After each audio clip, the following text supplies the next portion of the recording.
Assalamualaikum warahmatullahi wabarakatuh. Pada pertemuan kali ini kita akan masuk di pokok bahasan yang baru, yakni statistika, materi matematika wajib kelas 12, kurikulum 2013. Baik, langsung kita masuk di peta konsep statistika. Kira-kira apa aja yang akan kita pelajari di materi statistika ini? Jadi statistika ini mempelajari tentang pengumpulan data, penyajian data, dan pengolahan data. Untuk pertemuan pada kali ini, kita akan membahas mengenai pengumpulan data dengan penyajian data.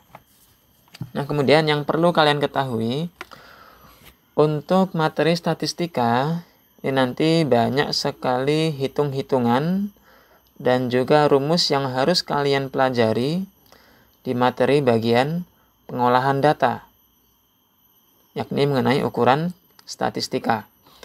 Jadi kita bahas sedikit demi sedikit terlebih dahulu.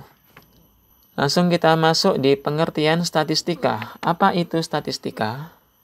Di statistika adalah salah satu cabang matematika itu yang mempelajari tentang cara pengumpulan data, penyajian data, pengolahan, dan cara menganalisis data agar data tersebut dapat dipahami dengan jelas dan kemudian dapat digunakan untuk menarik suatu kesimpulan.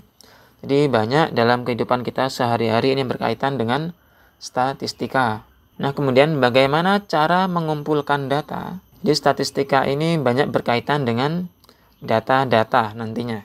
Nah, kemudian yang B, pengumpulan data. Menurut sifatnya, data ini dibagi menjadi dua, yaitu ada data kuantitatif dengan data kualitatif. Kemudian apa itu data kuantitatif? Yakni data yang diperoleh dari hasil pengukuran atau perhitungan. Kemudian datanya itu biasanya berbentuk angka. Untuk contoh, ada data tinggi badan, itu pasti berbentuk angka. Data berat badan, banyak anak dalam keluarga, dan lain-lain. Jadi kalau datanya berbentuk angka itu masuk data kuantitatif. Lain halnya dengan yang kedua, ada data kualitatif, yakni data yang menyatakan keadaan, ciri-ciri, sifat atau gambaran objek. Dan biasanya data itu berbentuk bukan bilangan atau bukan angka. Contohnya jenis kelamin. Itu pasti datanya nanti antara perempuan dengan laki-laki.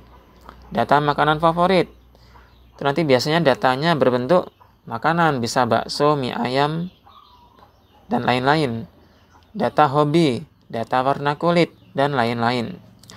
Nah, kemudian bagaimana cara kita mengumpulkan data? Itu bisa kita pakai wawancara dengan orang yang bersangkutan, atau bisa memakai angket, bisa juga kita memakai observasi atau pengamatan, bisa juga kita memakai sensus, dan ini yang sering dipakai di sekolah, yakni kalau kita ingin memperoleh data hasil ulangan siswa, itu kita memakai tes. Nah, sekarang kita lanjut yang C. Jadi setelah tadi data kita kumpul, sekarang datanya kita sajikan. Nah, bagaimana cara penyajian data? Ini ada dua cara. Yakni yang pertama bisa kita menggunakan diagram, kemudian nanti yang kedua bisa kita menggunakan tabel. Untuk menggunakan diagram, ini bisa kita sajikan data tersebut dengan 3 diagram, yakni bisa memakai diagram batang, diagram garis, atau diagram lingkaran. Nah, sekarang kita lihat contoh soal agar kalian lebih paham. Ada tabel data makanan favorit kelas 12 di kantin SMA Negeri 6 Oku, yakni sebagai berikut. Untuk yang suka mie ayam ada 25 siswa, yang suka soto ada 60 siswa, yang suka bakso ada 45 siswa, yang suka tahu ada 50 siswa, dan yang suka kumbu ada 20 siswa. Ini kumbu ini makanan legendaris ya. Nah, kemudian sajikan data tersebut tuh dalam bentuk yang A, diagram batang.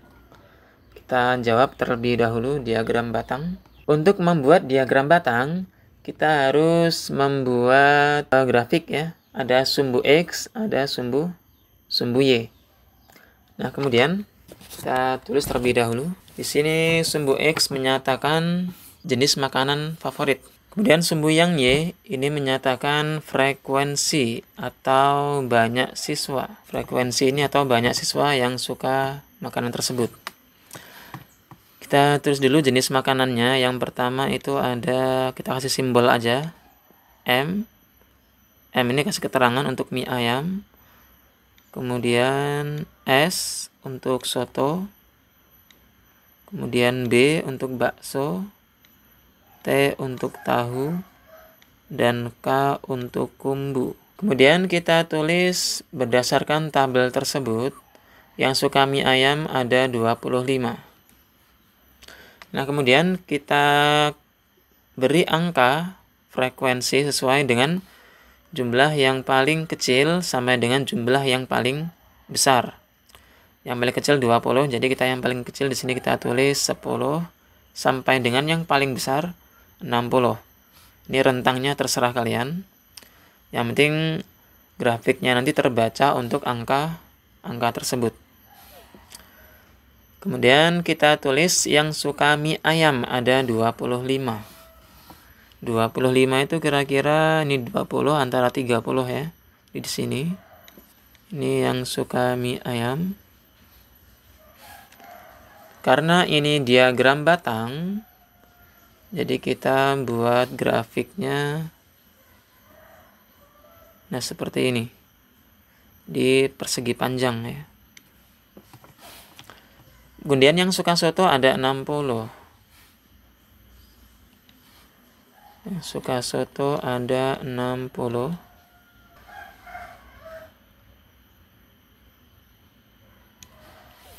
Yang suka bakso ada 45. 45 sekitar di sini.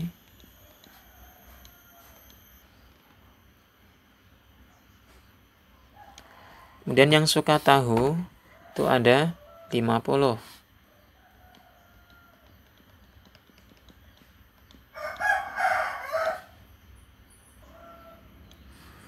Dan yang terakhir yang suka kumbu, ini kecil sekali.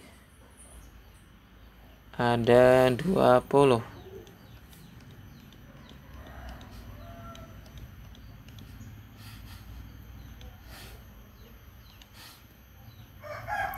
Ya, ini kecil sekali siswa yang suka kumbu. Padahal sangat banyak mengandung protein. Nah, kemudian sudah jadi diagram batang kita. Jadi seperti inilah jika tabel ini disajikan dalam bentuk diagram batang. Saya yakin kalian paham ya. Kita lanjut yang B. Yang B kita sajikan data dengan diagram garis. Jadi kuncinya masih sama. Kita buat grafiknya terlebih dahulu. Sini kasih keterangan untuk M, S, B, T, kemudian K. Di sini jenis makanan. Di sini frekuensi atau banyak siswa. Tulis sekarang. Yang suka mie ayam ada 25.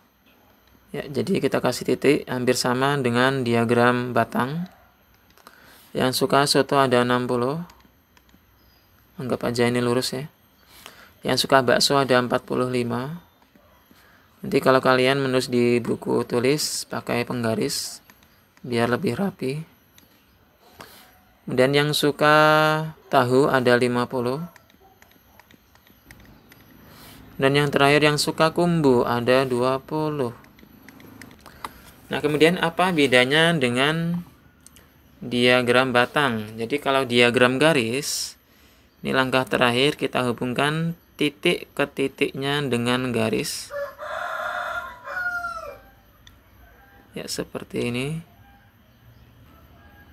Ya, jadi inilah penyajian data dari tabel kita sajikan dalam bentuk diagram garis. Kemudian yang terakhir penyajian data menggunakan diagram lingkaran. Jadi data makanan favorit ini kita sajikan dalam bentuk diagram lingkaran. Di langkah yang pertama tentunya kita buat lingkarannya terlebih dahulu. Kemudian kita buat tabel. Ini berdasarkan tabel tersebut, kita buat jenis makanannya, ada mie ayam, soto, dan seterusnya.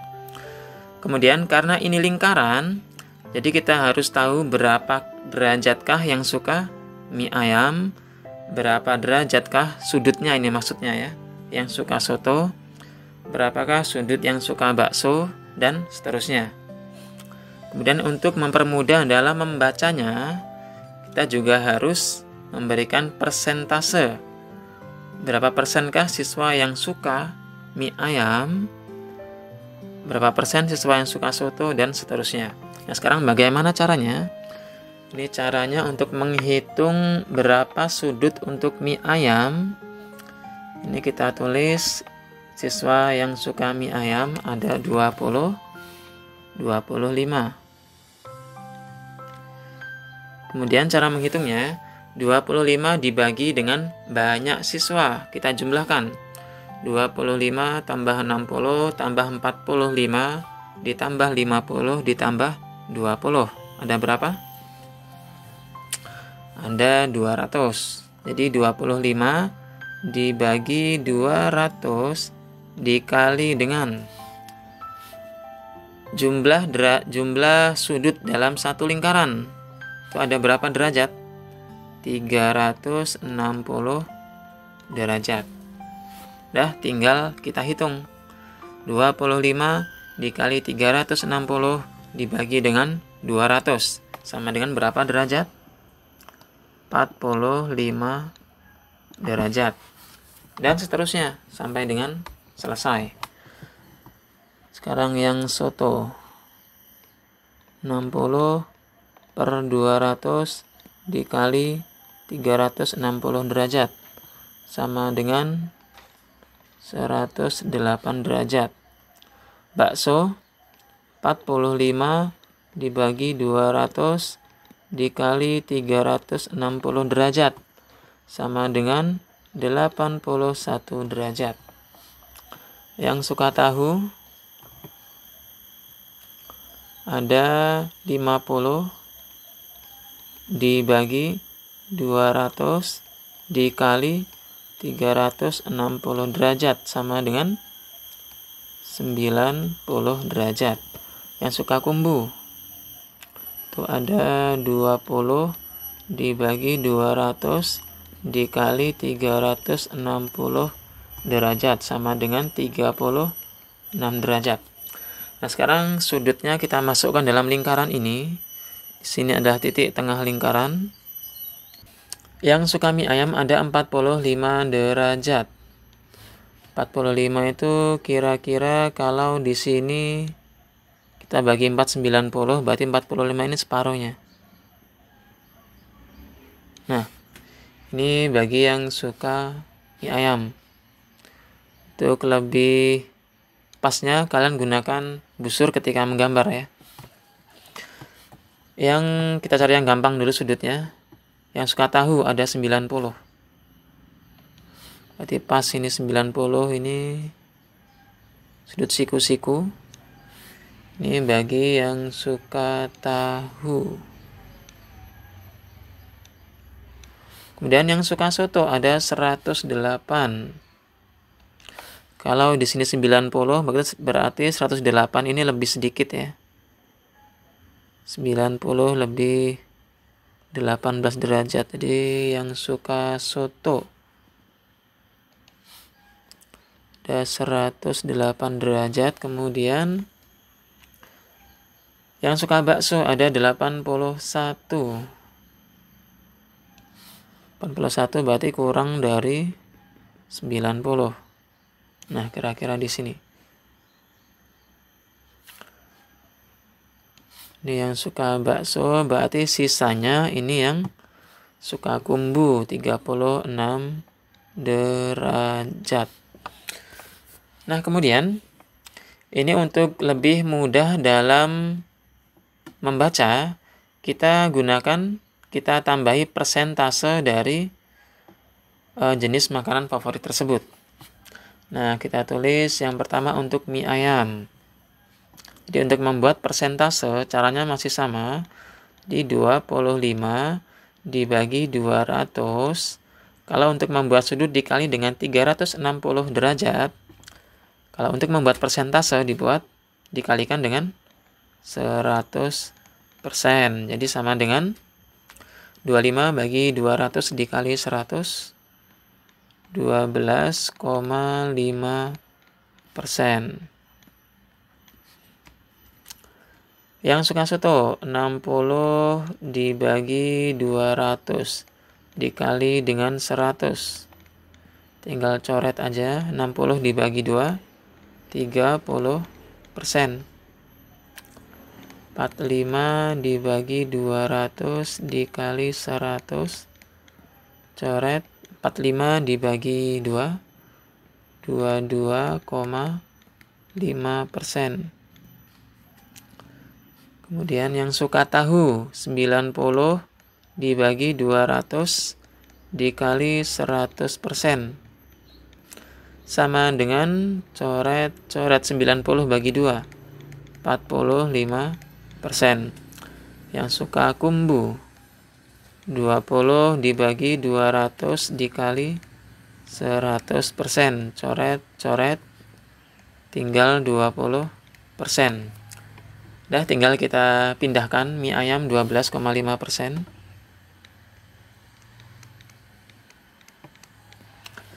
Soto 30%.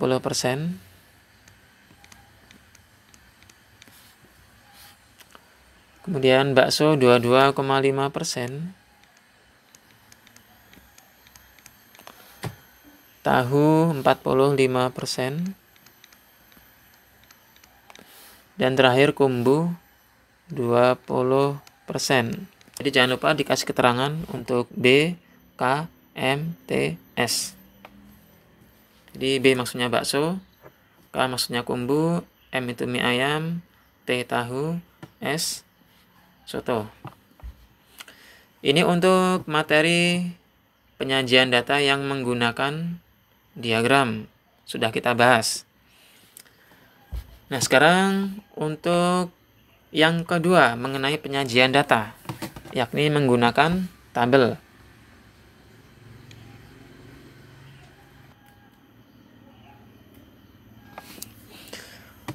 Untuk contoh soal yang pertama, ini penyajian data yang menggunakan tabel. Ini ada tabel data, tabel daftar distribusi frekuensi data tunggal. Kita bahas untuk contoh soal yang pertama. Diketahui nilai ulangan harian matematika dari 30 siswa kelas 12 di SMA Negeri 6 Oku sebagai berikut. Ini nilai ulangan hariannya. Kemudian yang ditanya, buatlah atau sajikan dalam tabel daftar distribusi frekuensi atau disingkat DDF ya. Kita jawab. Untuk menjawabnya kita memerlukan tabel. Kita buat nomor, kemudian nilai ulangan harian. Kita mulai dari yang paling kecil. Yang paling kecil adalah 30. Dan berakhir dengan yang paling besar. Itu ada 90. Kemudian kita perlu yang namanya turus. Apa itu turus? Itu yang bisa dipakai ketika pemilu ya. Jadi kalau ada yang dapat nilai 30 itu 1, berarti kita kasih angka 1 dan seterusnya. Kemudian frekuensi atau banyak siswa. Jadi maksudnya agar tabel ini mudah bagi yang ingin membacanya, maka kita sajikan dalam daftar distribusi frekuensi data tunggal. Nah, sekarang kita mulai. Untuk yang mendapat nilai 30, kita lihat. Ada 1, kemudian 2, ada 2. Jadi banyak siswa ada 2.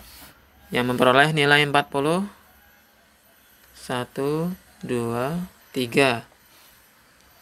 Di 1 ada 3. Yang memperoleh nilai 50, 1, 2, 3, 4, 5. Jadi biasa kalau dalam pemilu ini kalau sudah 4, 5-nya dicoret. Nah, kemudian yang mendapatkan nilai 60, 1, 2, 3, 4, 5, 6. Jadi ada 6. Yang memperoleh nilai 70 ada 1, 2, 3, 4, 5, 6. Ada 6 juga. Yang memperoleh nilai 80, 1, 2, 3, 4, 5, 6. Dan yang terakhir yang memperoleh nilai 90. Ada 2, sedikit sekali ya. Kemudian kalau dijumlahkan ini hasilnya harusnya 30 ya. 2 tambah 3, 5, 5 tambah 5, 10, 16, 22, 28, pas 30. Jadi cara membaca daftar distribusi frekuensi ini lebih jelas daripada kita membaca tabel yang ini ya. Jadi demikian yang dapat disampaikan. Untuk pertemuan selanjutnya kita masuk di materi daftar distribusi frekuensi data kelompok. Jadi semoga bermanfaat. Billahi taufiq wal hidayah. Wassalamualaikum warahmatullahi wabarakatuh.